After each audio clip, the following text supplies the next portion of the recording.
I mean, I understand that the Ravens have been struggling, but you can't convince me that Mason Rudolph is going to beat the Baltimore Ravens, particularly after the stinker that Baltimore recorded last week. They'll have vengeance on their mind or whatever, and they'll have an attitude. Yeah, 100% agree. Forget it. Steelers don't have the athleticism that Cleveland has at the skill positions to go ahead and pull off this upset. Watching this man, Lamar Jackson, he's going to run for 100 yards. Forget it. Forget it. First of all, I didn't know it was possible to average 3.5 yards per attempt through the air. Like, how does that even work? How did Mason Rudolph? That's amazing when you think about it. 3.5 yards. Yeah. Go from here to the monitor. I mean, like, in the NFL, and then the Ravens, just because the Browns did that to Baltimore does not mean that that's easy to do to Baltimore. The Browns are loaded. Forget this one. All right, book it or forget it. Max, your guy, Daniel Jones, will remain unbeaten as a starter. Forget it. Daniel Jones is the truth, but he's still a rookie. He's still learning. He's still going to make mistakes, and I like the mistakes he's making. Like, take chances sometimes. Those are good mistakes for a young guy to make. But the real issue is the Giants' defense. Kirk Cousins is about to look real good. The Giants can't get any pressure on the quarterback. They can't cover anyone. And the one spot where you go, oh, they got a guy in the linebacking core, Connolly's on, done for the season. So they have problems all three levels of the defense. They still got the receivers in Minnesota. They still got the guy who can run the ball. Kirk Cousins is going to look real good against the Giants. Yeah, it stinks for Daniel Jones. This loss is going to have nothing to do with Daniel Jones. It's everything about the Vikings defense, everything about the Giants' lack of defense. I mean, there's no way for Daniel Jones to win this game. Vikings are clearly a better team. I say book it. Ooh. Because I think the players have given up on Cousins. And I think that's going to have a contaminating and contagious effect. And as a result, the Giants will find a way to win at MetLife Stadium. But what about that awesome defense for the Vikings? Well, again, what about the rush game for the Vikings? If you're on the field too much because your offense is giving up on its quarterback, I'm just busy. I know the Minnesota Vikings are a better team because of their defense, but I think collectively they've given up on Cousins, and it's going to have a contamination. You know what's crazy about the Giants? The one bright spot this year, after years and years and years of it being just awful, is the offensive line. The Giants actually do a pretty good job protecting. Yeah, they just stink everywhere else. Right. All right, guys, I have one for the defensive mind over there. Jonathan, for you. Okay. Patriots have the best defense in the NFL. Book it or forget it. Oh, you got to book it. The Patriots have the best defense for two reasons. One, statistically, they're the best defense. Two, they do the most important thing better than anyone right now in the NFL, and that is getting your offense the ball back, right? I don't care to be on the field for 15 minutes and no one scores. I'd rather get a turnover real quick and get it back to my offense, and that's what the Patriots do at an alarming rate. It is ridiculous. Now, granted, the teams they played aren't that good, but the fact that they're still creating those takeaways, best defense. I say forget it. And the reason I say forget it is because of that last point you just made. 3 of their 4 games was against the Jets, the Miami Dolphins, and the Buffalo Bills. Offensively, Buffalo Bills are big time defensively, but offensively, please. I look at the Chicago Bears as having the best defense led by Khalil Mack, the Mack Daddy, and that linebacking crew and that secondary crew in Chicago. To me, they have the best defense in the NFL. I'm going to forget that. Chicago's going to be the pick of people based on the brand names and based on the fact that they have a guy. There's something about a defensive team with a guy who gets the quarterback, who makes you feel different about the defense than a defensive team where the best player is covering a receiver, right? Gilmore's actually the best corner in the league. I know Ramsey gets a lot of credit, but he's the best, and Belichick's putting them in great positions. The Patriots' defense so far has been the best in football, including the Bears. I think clearly. Book it. Stephen A. Smith, since you brought up Khalil Mack, this next one for you. Khalil Mack will have at least 2 sacks versus the Raiders. Book it or forget it. Book it. It's the Raiders, okay? So that's number one. Number two, it's the same organization that let him go instead of taking care of him. And by the way, John Gruden, could you please keep your mouth shut? Talk about you never want to let him go. Stop lying to the American people. You're the $100 million man. You're in complete control of football operations. How the hell did you want to keep him, but he's gone? Stop lying, okay? Khalil Mack, the only thing that I regret about this game, the NFL really, really dropped the ball by not making sure this game was in Oakland, because Khalil Mack won't be back probably for his career. This was the one chance to be in Oakland and terrorize them on his former home turf. But I'm going to book that he's going to have 2 sacks. He's going to take it out of the Raiders. Yeah, enough said. I'll book it. I'm going to forget it, not because he won't have a good game, but because they're going to pay a lot of attention to him. And 2 sacks is not easy to get, you know? And I'll say this about Gruden and the Raiders. They'll go for talent when it's at a discount, even if it's a character issue. If you have a chance to scoop Vontaze Burfict up because he's a distressed asset or Antonio Brown, you'll do it. That didn't work out, right? When they had the high talent guys that they could get a good return in draft picks for, they got rid of them because nothing about the Raiders is for right now. It's all about Vegas. And anything good that happens, that's like gravy.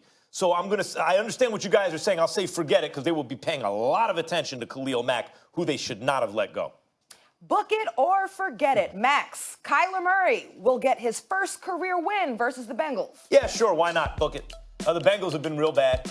I'm surprised by how bad they were because I thought Andy Dalton looked really, really good week one. He was like a big surprise to me week one. But when you start going over the bad teams in the NFL, we start with the Dolphins. And then we start to look at Washington and Cincinnati. And Kyler Murray has shown some fight in spots. And obvious talent, I'll say he's not going to go winless. Book it. I'll book it. And the reason why I'll book it is because Cincinnati's awful. Zach Taylor looks in over his head. Now, that does not say he's not going to be a good coach down the line. But right now, watching him on Monday Night Football, he looked like, just out of place. He didn't look like he belonged. And their offensive line is horrid. I know Pro Football Focus had the Los Angeles Rams as having the worst offensive line in football. They didn't look that way last night against Seattle. If you watch Cincinnati giving up 8 sacks on Monday night to Andy Dalton, and you saw Andy Dalton's frustration, it's because how awful they were up front. Cincinnati is not a good team. I think Kyler Murray, you can book this. They'll get the I 100% agree. Book it. Oh, man, a few words. All right, I'll come right back to you then, Jonathan. Book it or forget it. Jameis and the Bucks will upset the Saints. Oh, forget it. I mean, I don't know what's going to go on with Stephen A. and Max and what they say, but let's go back 2 weeks ago and we said the Seahawks were going to beat the Saints. And what did the Saints do? Win. Then we said the Cowboys are going to beat the Saints. And what did the Saints do? Win. Stop counting out the Saints. The Saints know how to win. They know how to win these games. They faced Jameis I don't know how many times. They are going to win the game. Forget the upset. Jameis looked awesome against the Rams. But every time we count out the Saints, they come back with a victory. I'm going to say book it. I'm going to say book it even though they're on the road because I don't believe in Teddy Bridgewater's offense. I don't think they're going to put up enough points. I don't think this is the same Jameis Winston. I think Bruce Arians and Byron Leftwich have had a positive impact on Jameis Winston. Not to say he's not going to make mistakes. Not to say he's going to be perfect. But I think that he'll do enough to force New Orleans to try to do something offensively. And I believe that Teddy Bridgewater is a game manager. I don't believe he's one that will generate an exorbitant amount of points. I could see Tampa Bay stealing this game. It's way too early to say. First of all, I'm going to say forget it, but that's because of what I think about the Saints' overall team up and down. Not necessarily just the Bucs and Jameis Winston. I gave up on Jameis Winston a while ago. I said, listen, when you have a coach and an offensive coordinator who are the right guys, who can make a player dynamic. Isn't it interesting when Norv Turner shows up and all of a sudden offenses work, right? Some guys show up and offensive, Kyle Shanahan, McVay, when then they leave and the offense doesn't work anymore. And Arians is universally spoken well of throughout the league, right?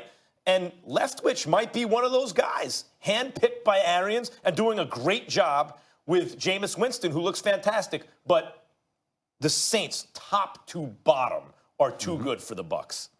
Book it or forget it. Stephen A. Smith, this for you. Eagles will score over 30 points versus the Jets. Really? Is that a real question? Is that a trick question? The Jets, will they give up 30 points to the Eagles? Yes. Carson Wentz has been balling. About 12 passes have been dropped against them, league leading. I think he's going to be effective. We'll see what happens. And I think that the Jets' offense is so putrid that the Eagles will have so many opportunities to score, they'll get 30 by default simply because the Jets' defense, a defense I respect, will be too exhausted because of spending too much time on the field. Nope, forget it. It's not going to happen. Eagles aren't getting 30 points. One thing the Jets are doing well, if they don't do a lot well, is that they protect the football. And if the Eagles don't get takeaways, and they don't get the turnovers, they can't get the points. So Carson Wentz may have a great game. They may run the ball pretty well. But the fact is the Jets are going to maintain ball control and maintain the clock, and it's going to be a low-scoring game. Eagles will win, but they're not getting 30. Something Le'Veon Bell's been slept on about his ball security throughout his career, actually, when everyone was talking about James Conner. But Le'Veon Bell gives you a premium in a lot of areas. I'm going to say book this one, though, because I think the Eagles are starting to catch fire. I agree with you about the Jets, but when a guy is starting to feel himself as Carson Wentz is and the Eagles are in certain ways, I think they catch fire, and just inferior teams can't do a lot to stop them. I'm going to say book And this. it's at Philadelphia, too. Yep. Yes. Max, what do you think about this one? Baker will outplay Jimmy G on Monday Night Football? Book it or forget it. I'm going to say book it, too. And let me tell you something. The defensive strategy against the Browns is pretty clear. Do not let Odell Beckham Jr. catch the ball, right? So he's not even targeted. You hear any rumblings out of there? Oh, I want the ball. No. I didn't think this would be a problem on the Browns because ballers recognize ballers. Game recognize game. So if you do that to Odell Beckham Jr., they hand the ball to Nick Chubb, he's going to run wild. And if you don't, if you focus on trying to stop the run or the other receivers, Odell is going to go crazy, and he's due for a big game. Baker has too many weapons, even with the injuries. I get it. He has too many special weapons on that team. Book it. Nope, forget it. And you got Jarvis Landry. That's the key right now. Jarvis Landry may or may not play, concussion protocol. So, yeah, it's easy to key on Odell Beckham. It's easy to talk about silencing the other athletes that they have offensively. But here's the thing. San Fran has a defense. Yeah, they do. San Fran has a defensive line. They have edge rushers. And what do we know about the Browns offense? They struggle versus the edge rushers. They can't protect Baker Mayfield. We were just talking about 2 weeks ago. And he holds can't the ball outrun too him. long, and he's definitely not going to outrun him. So that's going to be Jimmy G's reason for winning or outperforming Baker Mayfield. I'm going to book it. And the reason I'm going to book it is because I view Jimmy Garoppolo, porn star Jimmy, I view him as a guy that is a singles hitter. Okay. I view Baker Mayfield with this roster as a home run hitter. Even without Jarvis Landry. Well, even without Jarvis Landry. Okay. I just think that I don't know if Njoku's going to be back yet. I don't think so. But I'm just looking at it from the standpoint that I think that Baker's going to swing for the fences. And by virtue of that alone, he'll have better numbers than Garoppolo in this particular Listen, Odell's not going to be targeted twice all year. Like, two targets or 2 catches, and it's not going to happen all year. He's due to break out and have a big game. 100%, but he needs time to throw the ball. Stephen A., I can't believe you're still hanging on to porn star Jimmy as It's a the nickname. truth. That's a the great date was nickname. years ago. No. It was last year to be exact. It was last year to be Okay. exact. And it's in L.A. where we'll be at a lot this year and we'll be talking football. So you will hear porn star Jimmy quite often. And by the way, I'm not knocking him. It's just an appropriate. I mean, thing. he All right, did it guys, I got a publicly. He quick- had to know it was coming. I got a quick change up, all right? On the next topic, I want you guys to take a listen here to former NFL wide receiver Brandon Marshall. I'm about to do the unthinkable. 13 years NFL, 35, phenomenal shape, just went 24 rounds. I'm about to do the unthinkable. Heavyweight champion in the world. A lot of people didn't try and failed. I promise you. Joshua, Wilder, Ortiz, Fury, all them boys, y'all can get it. I'm telling you. Y'all not tough, y'all not strong. Where I come from and what I've been doing in my life, bro, I'm built for this. I promise you that. I'll see you next May. Okay,